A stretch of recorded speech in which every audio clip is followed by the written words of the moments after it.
Orang usaha, Pak. Orang usaha demi Allah yang melain. Video seorang pria di Bogor yang tidak paham sistem COD, menolak bayar paket yang sudah dibukanya, bahkan menunjukkan pistol kepada kurir yang mengantar paket. Informasi yang diperoleh Tribun, peristiwa ini terjadi di Desa Gunung Mulya, Kecamatan Tenjolaya, Kabupaten Bogor, Jawa Barat.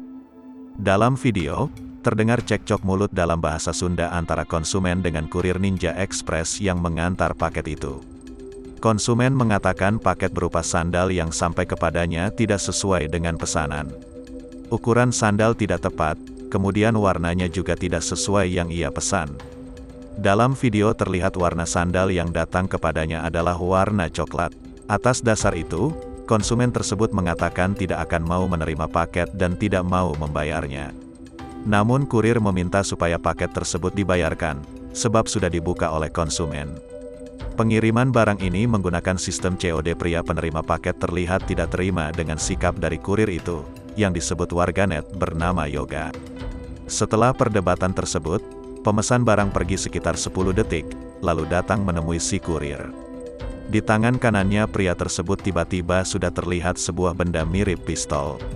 Ia kemudian membentak-bentak kurir tersebut, membuat suara kurir terdengar jadi memelas,